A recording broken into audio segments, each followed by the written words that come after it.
પાટણની કલાનગર સોસાયટીમાં નગરપાલિકાએ દબાણ હટાવ ઝુંબેશ ગઈકાલે હાથ ધરી હતી। ચીફ ઓફિસર હિરલ ઠાકરના માર્ગદર્શન હેઠળ સોસાયટીના માર્ગો પરથી 10થી વધુ દબાણો દૂર કરીને રસ્તા ખુલ્લા કરવામાં આવ્યા હતા। આ કાર્યવાહીથી છેલ્લા 4-5 વર્ષથી વકરેલી દબાણની સમસ્યાનો મહદ અંશે ઉકેલ આવ્યો છે। જોકે માથાભારે લોકોના કોર્ટ મેટરની આડમાં દબાણ બચી ગયા છે, તેમજ એકાદ કોર્પોરેટરના અને તેમના સંબંધીના મકાન પણ બચી ગયા છે। કલાનગર સોસાયટીમાં છેલ્લા 3-4 વર્ષથી દબાણનો પ્રશ્ન જટિલ બન્યો હતો।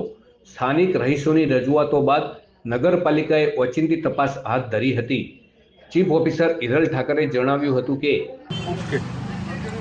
કલાનગર સોસાયટીમાં દબાણનો પ્રશ્ન ઘણા 3-4 વર્ષથી હતો અને એ પ્રશ્નમાં એક સાઈડમાં 1.5 મીટરથી લઈને 2 મીટર સુધીના દબાણ હતા અને એક સાઈડમાં 2.5 મીટરથી લઈ અને લગભગ 8-10 મીટર સુધીના દબાણ હતા। તે તમામ દબાણો દૂર કરવાની આજે પાટણ નગરપાલિકા દ્વારા કાર્યવાહી કરવામાં આવી। જે કોર્ટ મેટર છે એ દબાણોને હાલ પૂરતા છોડી દીધા છે, બાકી જે કોર્ટમાં નથી ગયેલા એ બધાના દબાણો દૂર કરવામાં આવ્યા છે। નગરપાલિકાની ટીમે ચુસ્ત પોલીસ બંદોબસ્ત સાથે આ કાર્યવાહી કરી હતી। જોકે લાંબા સમયથી પેન્ડિંગ આ પ્રશ્નનો નિકાલ આવતા સોસાયટીના રહીશોમાં મિશ્ર પ્રતિસાદ જોવા મળ્યો હતો। નગરપાલિકાએ આગામી દિવસોમાં પણ શહેરના અન્ય વિસ્તારોમાં સર્વે કરીને દબાણ મુક્ત શહેર બનાવવાની કામગીરી ચાલુ રાખવાના સંકેતો આપ્યા છે।